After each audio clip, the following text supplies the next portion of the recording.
Bismillahirrahmanirrahim. Assalamualaikum warahmatullahi wabarakatuh. Perkenalkan, kami dari kelompok 2 kelas 2 ABKI yang dianggotai oleh saya sendiri, Emalia Rizkina Virgin, lalu ada Amelia Kartika, Agung Anggara Wijaya, Diaul Haq Alpia, Elsa Andriani, dan Fadilah Bareida Sakanofein. Dengan dosen pengampu yaitu Bapak Profesor Dr. Haji Dindin Solahuddin MA dan Bapak Ridwan Rusandi Eskom IMSOS. Di sini kami akan memenuhi tugas mata kuliah filsafat, di mana kami akan mempresentasikan tentang pengaruh filsafat Barat terhadap dinamika filsafat Islam atau disebut juga dengan filsafat Helenistik. Baik, langsung saja untuk masuk ke pembahasan. Nah, teman-teman, yang pertama kita akan membahas tentang filsafat Barat. Nah, jadi filsafat Barat ini merupakan filsafat di mana pemikirannya itu sebagian besar lebih terfokus pada kemampuan akal budi dalam menganalisis data empirisnya. Nah, dari kemampuan akal budi dalam menganalisis data empirisnya dari situ, kemudian dirumuskan dalam bahasa yang efisien dan efektif dengan pemilihan kata-kata yang tepat. Nah, itu bertujuan untuk memahami rahasia alam semesta dan menemukan ilmu pengetahuan yang baru, serta pemikirannya yang bersifat optimis, aktif, dan penuh konflik. Jadi, filsafat Barat itu sebagian besar ya pemikirannya itu lebih terfokus pada kemampuan akal budi. Adapun secara historis, perkembangan filsafat Barat itu dibedakan menjadi 4 periode. Yang pertama itu ada zaman kuno, yaitu sekitar tahun 600 sebelum Masehi sampai 400 Masehi, kemudian zaman patristik dan skolastik atau pada zaman abad pertengahan, yaitu pada tahun 400 Masehi sampai 1500 Masehi, kemudian zaman modern pada tahun 1500 Masehi sampai 1800 Masehi, dan zaman sekarang yaitu kurang lebih setelah 1800 Masehi. Jadi teman-teman, filsafat Barat ini kan udah lama berkembang, yang kemudian akhirnya tiba di wilayah Muslim.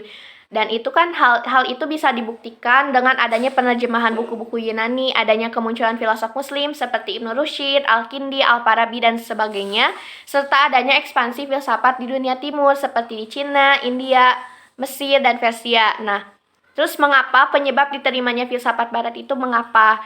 Nah, karena filsafat Barat ini mengulas pemikiran-pemikiran filsafat Yunani dan menghilangkan pemikiran yang kontroversi, mengadakan keterpaduan antara filsafat dan agama, serta menjelaskan prinsip-prinsip agama dengan pemikiran-pemikiran yang terurai.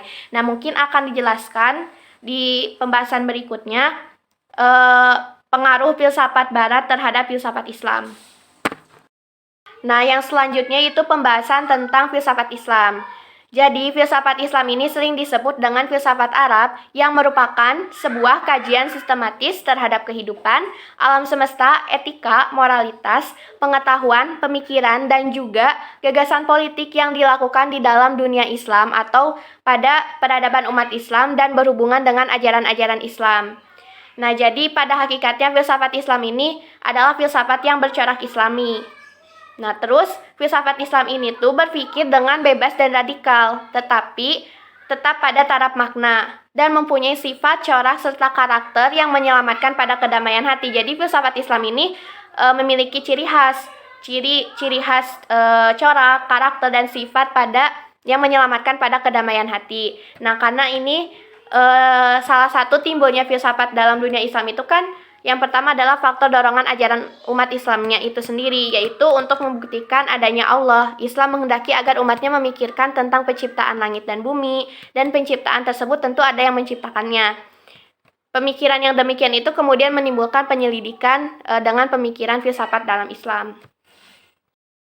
Nah, filsafat Islam juga tidaklah bersifat rasional, yang hanya bersandar pada analisis logis terhadap suatu peristiwa.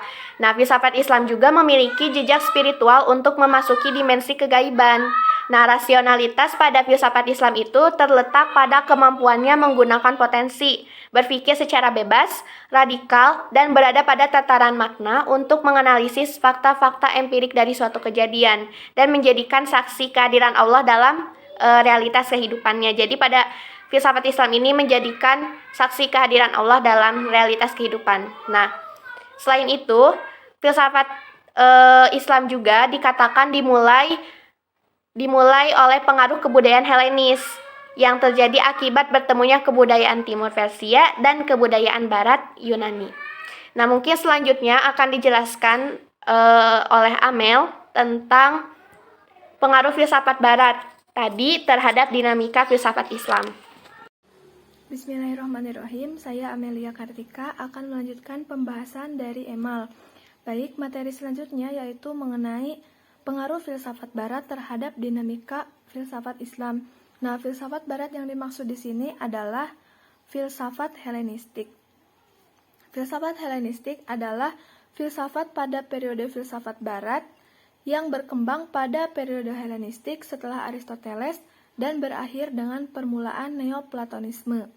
Nah, para filosof muslim banyak mengambil pemikiran dari Aristoteles dan Plato. Mengapa demikian? Hal ini dikarenakan hal ini dikarenakan yang menjadi pokok lahirnya filsafat modern di barat itu merupakan pengaruh pemikiran para filosof muslim seperti Ibnu Sina, Ibnu Rushd, dan lain sebagainya.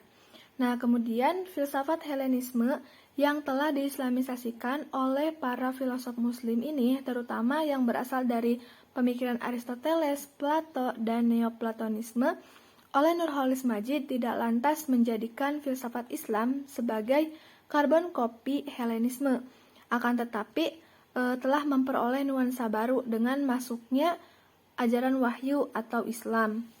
Nah, prinsip-prinsip agama yang berlandaskan kepada wahyu ini menjadikan filsafat Islam memiliki ciri khas, yaitu sebagai filsafat religius spiritual.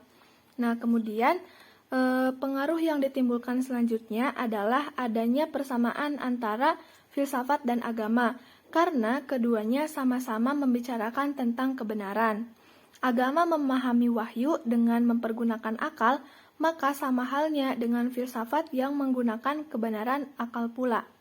Filsafat membahas kebenaran pertama atau al-haq al-awwal, dan agama pun turut memberikan penjelasan konsekuensi yang logis. Dengan demikian, di dalam Islam tidak ada larangan dalam mempelajari filsafat dari sumber manapun, selama pemikiran kefilsafatan itu membawa pada upaya pencarian kebenaran. Nah, mungkin cukup sekian yang dapat kelompok 2 paparkan. Kami perwakilan dari kelompok 2 mengucapkan terima kasih dan mohon maaf apabila masih banyak kesalahan. Wassalamualaikum warahmatullahi wabarakatuh.